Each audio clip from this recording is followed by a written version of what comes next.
Good morning. Welcome back to the Morning Report here on CNA938. It is Thursday, the 14th of May.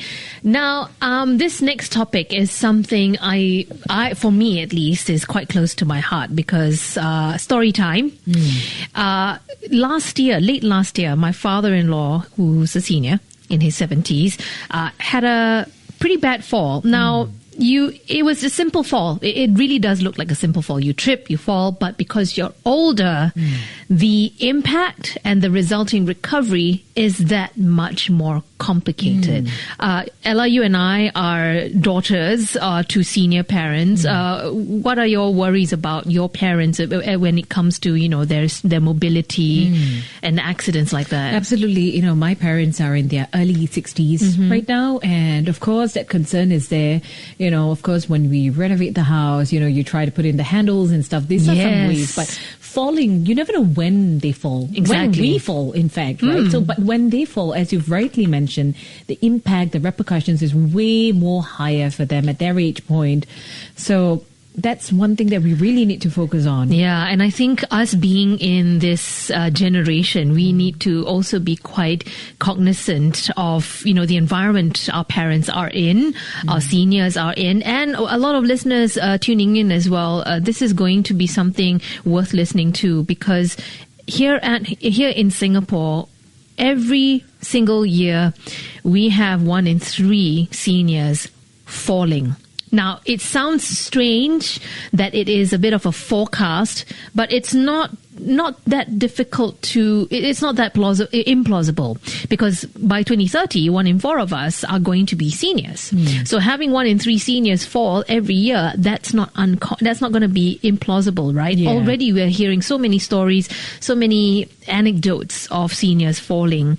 And here's the thing, as we become an aged society, these health risks are becoming harder and harder to ignore. So to tackle this, a practical guide to fall prevention for seniors has just been launched. Now, this is a collaboration between 3 organizations. They are Lions Befrienders, who we know are very close to, they work very closely with seniors.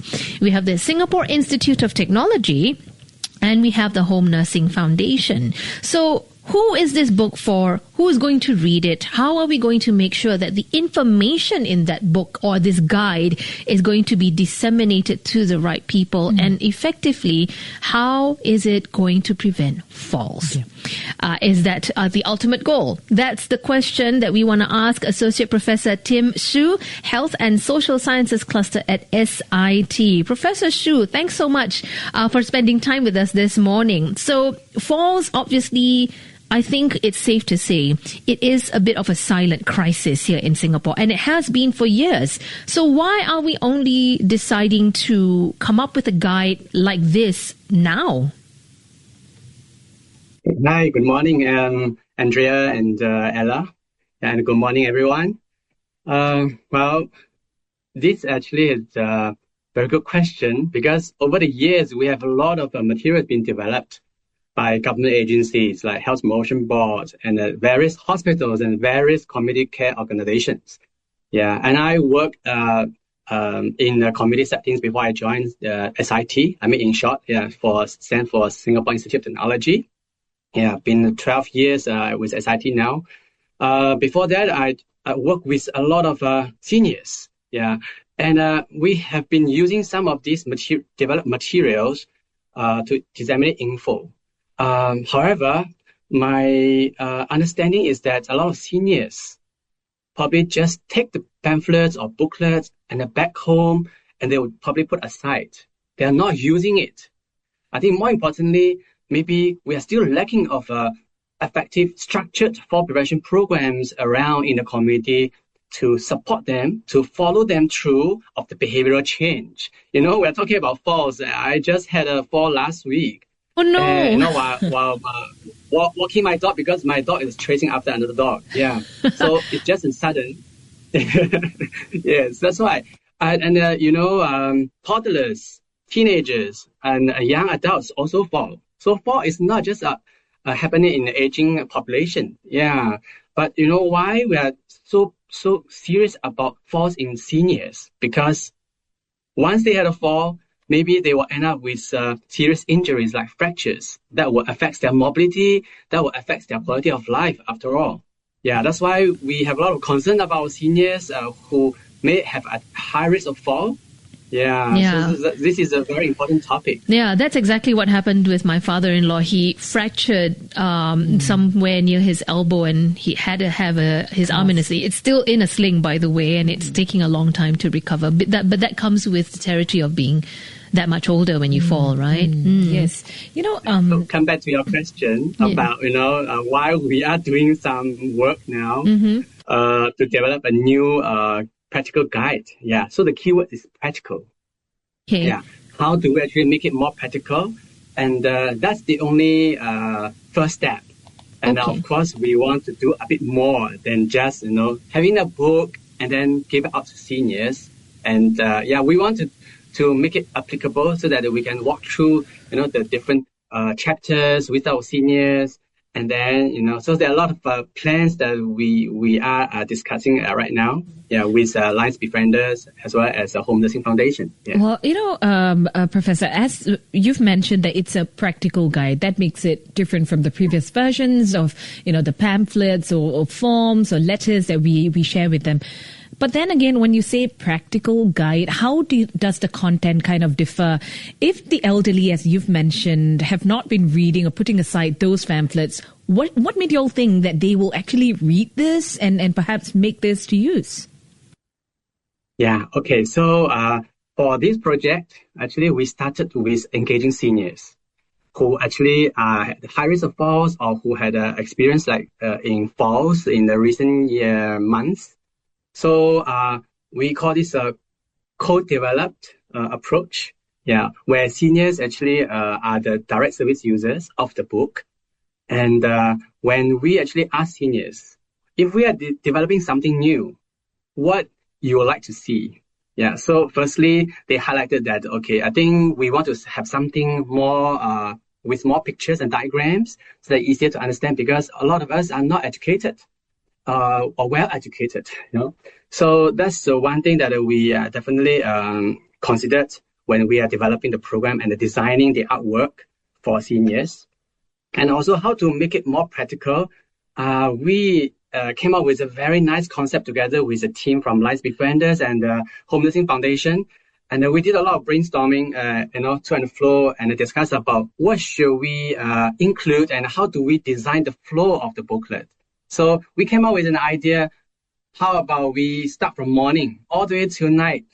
And how do we actually look at different life scenarios and how do we look at the potential risk factors and then address different risk factors from morning till night. Yeah, so this is a brand new concept. Yeah, I haven't seen such an initiative anywhere, in Singapore. And sometimes because I do conferences overseas and I've seldom came across with this kind of innovation. Yeah, that's great. There's another suggestion here from a listener, by the way. How about turning it into an audio book instead of something for them to read? I think you gave us some clarity also about how this guide is more pictorial. There are illustrations, so seniors can connect with it more easily, right? Yeah. So maybe the audio thing is an idea to take it further. So how are you going to distribute this content, Professor? Because I'm struggling to make that connection. You have this guide and then there are the seniors who you want to reach. So how are you going to distribute this information to them? Yeah. So yesterday we just launched the practical guide at Lions Befrienders Training Center. And what we plan to do is to train a large group of community volunteers together with staff to become fall prevention ambassadors. So they will be our key team that actually disseminate the info from the practical guide to seniors who are at the risk of falls and also to seniors who are not at the risk of falls, because sooner or later they may develop, certain risk of falling when they age. Yeah. So through this initiative, we want to mobilize our community resources and then equip all of them with the necessary skills in facilitating behavioral change to look at, what to say when we are meeting our seniors, talking about falls is an important topic, and how do we actually make a small change per day so that we can minimize the fall risks in the long run. Yeah, so this is something that we have just confirmed, and we are going to start our very first training course in third quarter. Okay. Yeah, the dates to be confirmed. Yes, and we want to have this. I think Executive Director Karen from Lives Befrienders actually mentioned about having a book club, to attract more seniors to come, and then maybe the ambassadors will go through one chapter at a time and then follow up with them. I think that's the more important component of making behavioral change. Is not just a one-time off thing. We have to do a long-term follow-up and walk through with seniors and then find out their barriers, find out their challenges. It can be very easy to tell them, please install a grab bar, but they don't know where to look for resources. But now we know HDBs actually have a hotline. Actually, they also extended this to private estates. So Singaporeans, they actually can benefit from this kind of scheme to modify their house at ease, and affordable rates. Absolutely. Professor, coming up with a guide is definitely a step forward, especially one that's very practical right now. But then implementing is another really big hurdle to cross, because then if you don't use it, what's the point is the big question, right? So most falls happen at home, but these are also places, one of those very hardest places to really intervene, to see what's really happening inside, whether there are this kind of changes being implemented. How do you actually get people to make changes at home? Like you just mentioned the grab bar for a start, especially for those living alone. Yes, implementation is always hard, and some more we're dealing with seniors, when we provide recommendations, and usually, small percentage of them will probably take an action. Yeah. So, as I said, we need to provide resources. Number one, we need to highlight the importance of, falls prevention. Very important. That's the topic that I always start with, seniors when we talk about falls prevention. Why falls is a serious matter. Okay. And then second step is to look at, are we at the risk of falling? Are we at the high risk of falling? Why we keep falling? Looking at some risk factors. And then thinking about, is there a way to minimize falls by making some small changes to our home environment? Right. Just like install grab bars is one simple method. Calling HDBs, they can come and install for you. And also making our floors anti-slip, especially in the shower room. Yes. That will actually make a big difference. And for seniors who refuse to sit down and shower, just like my father. He had several falls last year, and I bought him a shower chair, and he threw away, and I got angry, and then complained to my mother, why my son bought me a shower chair. I'm not that old, but anyway, he's 73, but he had several falls and in the shower room while taking shower.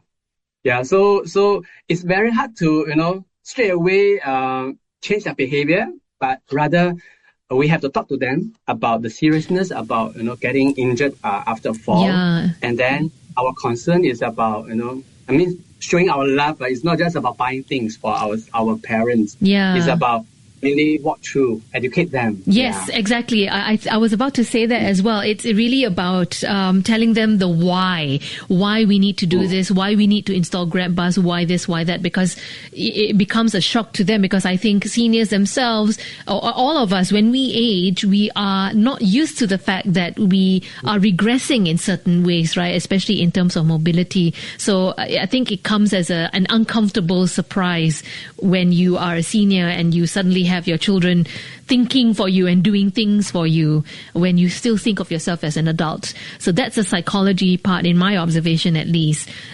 Just as a final question here, Professor, how will we know that this guidebook will make a difference? What's going to be a marker of success for you that this project will work? Okay, as a researcher, I believe, we are not just doing paper-based research work. To me, because I'm also doing a lot of other research work to implement another program called Say No to Frailty that targets post-frailty in the falls. So we're going to do something similar for Alliance Befrienders and also home nursing foundations and seniors under their care, because they do have center-based clients as well as home-based clients. So the approaches might be slightly different for home-based clients, but I believe we want to do something, to reach out to more seniors, number one. And then we also want to mobilize our community volunteers to become our ambassadors.